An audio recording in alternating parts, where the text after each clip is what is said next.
ये मुद्दा तो आज की चर्चा में आया ही नहीं।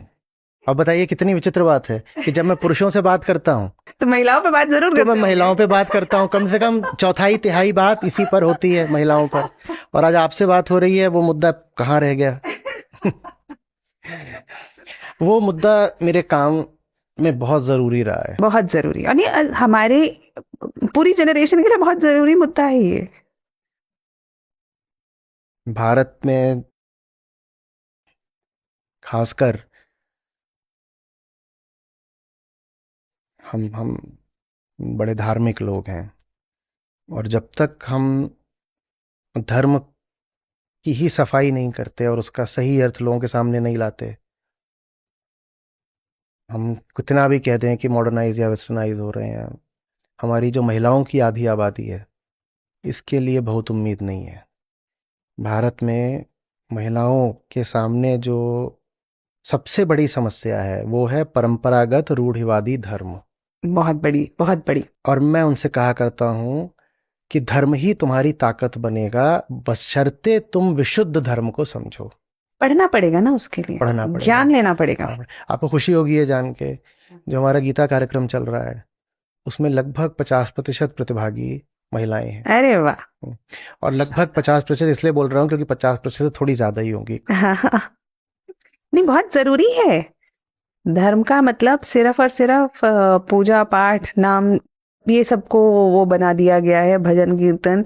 लेकिन असली धर्म तो भूल ही गए, जो जो एसेंस है। भूल नहीं गए, पता ही नहीं है। भुलवाया गया है, और उसको भुलाए रखने में हमारा स्वार्थ भी है। ये कोई संयोग नहीं है कि बताने वालों ने इतना श्रम करा, इतना श्रम करा, जान दे दी, और एक के बाद एक आते रहे बताने वाले, उसके बाद भी हमें कुछ पता नहीं, हमें कुछ समझ में नहीं आता। ये संयोग नहीं हो सकता। हमने इरादतन डेलिबरेटली न समझा है। We have great stakes in not understanding. तो वो क्या स्टेक्स है, मुझे ये समझ नहीं आता। स्टेक्स यही है कि हमें लगता है एनस्लेवमेंट का क्या स्टेक है? स्टेक ये है कि एनस्लेवमेंट में फायदा होता है। आप किसी को अगर कुछ भी ना दे रहे हो ना तो वो गुलाम बना नहीं रहेगा, वो मर जाएगा। जो भी स्थिति होती, देखिए आप बाहर से देख रही हैं तो आपको लग रहा है कहीं स्लेवरी चल रही है ना? लेकिन अगर वो ऐसी स्लेवरी है जो 2000 साल से चल रही है तो उसमें जो स्लेव है ना उसको लग ही नहीं रहा होगा कि वो स्लेव है। नहीं तो ये व्यवस्था इतनी लंबी नहीं खिंच पाती। सबसे जो पहली गुलामी होती है वो तो ये होती है ना कि स्लेव को बता दो कि तुम स्लेव नहीं हो। तुम तो सबसे आदरणीय हो। अरे तुम घर की देवी हो। तुम्हें पढ़ने लिखने की क्या जरूरत है? हम तो तुम्हारी पूजा करेंगे। तुम घर पे रहो, तुम खाना बनाओ, तुम बिस्तर सजाओ, हम तुम्हारी पूजा करेंगे। हम पूजा करेंगे। तो स्लेव को ये पता ही ना लगने दो कि वो स्लेव है, तो आजादी कहाँ से आएगी? उसकी डिमांड ही नहीं रहेगी ना।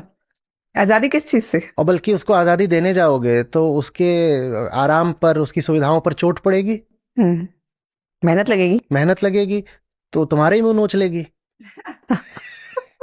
वो कहानी हमने सुनी है ना, वो चिड़िया वाली? नहीं बताइए। अरे वो सोने के पिंजड़े में बड़े समय से कैद है, आपने देखी होगी। उसके पर वगैरह कुछ कतर दिए गए हैं, बाकी निष्क्रिय हो गए, इतने तक उड़ेगी नहीं तो उड़ने की काबिलियत भी चली जाती है।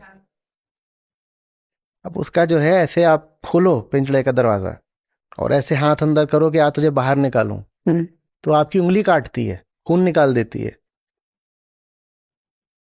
सही बात है। उसको लगता है किसी दुश्मन का हाथ है जो अंदर आ रहा है।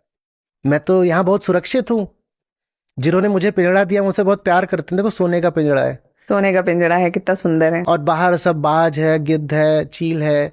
यहाँ मैं कितनी सुरक्षित हूँ, और बाहर धूप वगैरह भी है, धूल भी है, मेरा रंग कुम्हला जाएगा। लाना पड़ेगा। बाहर निकलूंगी तो दाना भी खुद लाना पड़ेगा। दाना भी खुद लाना पड़ेगा। कौन आसमानों का खतरा उठाए?